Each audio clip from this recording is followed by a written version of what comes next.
দরজার শাটার পরে মাথা চৌচির আহত হয়েছেন দুজন শ্রমিক।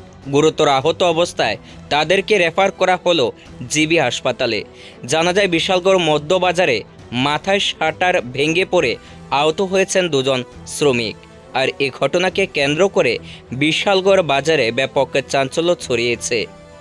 জানা যায় হঠাৎ করেই দোকানের উপরে লাগানো শাটার ভেঙে পড়ে দুই শ্রমিকের মাথায়। এতে করে মাথা ফেটে চৌচির হয়ে যায়। ঘটনাস্থল থেকে আহতদের উদ্ধার করে অগ্নি নির্বাপক দপ্তরের কর্মীরা নিয়ে যায় বিশালগড় মহকুমা হাসপাতালে। সেখানে তাদের অবস্থা আশঙ্কাজনক দেখে তড়িঘড়ি করে রেফার করে দেওয়া হয় আগরতলা জিবি হাসপাতালে। পুলিশ তদন্ত শুরু করেছে।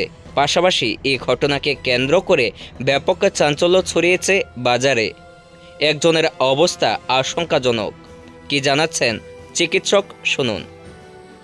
এরা হলো দুজন, হলো নয়ন দাস এবং সুদেব নম। নয়ন দাস বাড়ি লক্ষ্মীবিল, পশ্চিম লক্ষ্মীবিল, পিতা প্রদীপ দাস। আর সুদেব নম পিতা তপন নম, নমপাড়া বাড়ি। তো এদের দুজনের, ওরা দুজন কাজ করছিল, ওদের মাথায় শাটার পড়েছে যতটুকু আমরা জানতে পেরেছি। এবং এর ফলে সুদেব নম কিছুটা আঘাত পেয়েছে ঘাড়ে, কাঁধে আর হাতে। আর নয়ন দাস মাথায় বেশ খানিকটা চোট পেয়েছে। তো নয়ন দাসকে আমরা সেই জন্য রেফার করেছি জিবি হাসপাতালে। স্যার, আজকে সিপাহীজলা অনেকগুলোই দুর্ঘটনা হয়েছে, এই বিষয়ে কি বলবেন?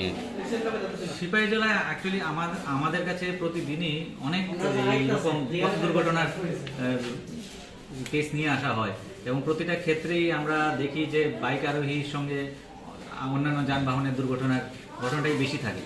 তো আমার মনে হয় এখানে ট্রাফিক আরও একটু কঠোরভাবে যানবাহনের গতি নিয়ন্ত্রণ করা এবং সুনির্দিষ্টভাবে ট্রাফিক বিধি মেনে চলা।